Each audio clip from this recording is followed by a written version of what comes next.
ఈ మధ్య కాలంలో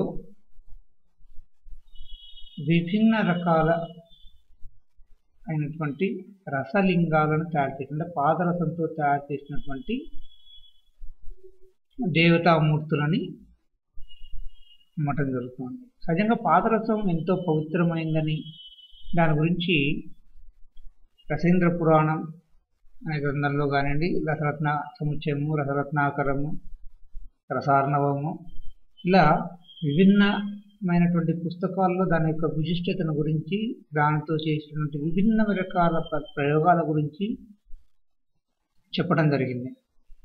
అదంతా చెప్పుకోవడం కొన్ని సంవత్సరాలు మనం కూర్చున్నా కూడా ఆ రసం అంటే ఈ పాదరసం గురించినటువంటి పూర్తి వివరాలు మనం తెలుసుకోలేం. దాంతో అనేక ప్రయోగాలు ఉన్నాయి. మంత్ర తంత్ర యంత్ర శాస్త్ర ఆదులకు సంబంధించినటువంటి అనేక ప్రయోగాలు దాని లోపల పేర్కొనడం జరిగింది.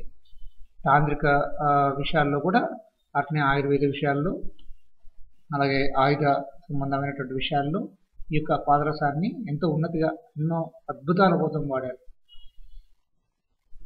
అయితే అలాంటి అతి గొప్పదైనటువంటి పాదరసంతో ఎక్కువగా ఈ మధ్య కాలంలో పాదరస లింగాలను తయారు చేయడం, అంటే పాదరస లింగం అంటే ఇది చూడండి, ఈ విధంగా పాదరస లింగం, పాదరసంతో తయారు చేసినటువంటి లింగం, పాదరసంతో తయారు చేసినటువంటి గణపతి, అంటే ఈ విధంగా ఉన్నటువంటి పాదరసంతో తయారు చేసినటువంటి గణపతి, పాదరసంతో తయారు చేసినటువంటి లక్ష్మి.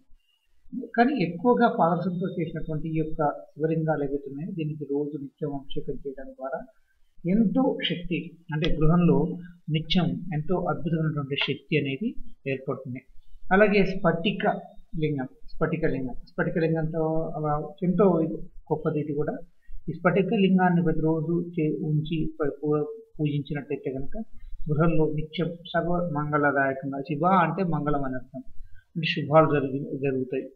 సో ఆ విధంగా అనేక శుభాలు జరగడం కోసం ఈ స్ఫటిక లింగం లేదా పాదరస లింగం లేదా ఇతర సాలగ్రామ లింగం ఇలాంటి చేస్తున్నారు. కానీ ఇందులో పాదరస లింగం అత్యంత శక్తివంతమైంది, తర్వాత స్ఫటిక లింగం, ఈ రెండు కూడా అత్యంత శక్తివంతమైనవి. వీటికి అభిషేక పూజలు చేసి నిత్యం చేసినట్లయితే కనుక ప్రతి వారి యొక్క కోరికలు నెరవేరుతాయి. అలాగే ఎక్కువ తీవ్రమైన ఆరోగ్య సమస్యలు ఉన్నట్లయితే పాదరస లింగంకి రోజు అభిషేకం చేసినట్లయితే త్వరగా ఒక అనారోగ్యం నుంచి బయటపడి ఆరోగ్యవంతులుగా అయ్యే అవకాశం ఉంటుంది.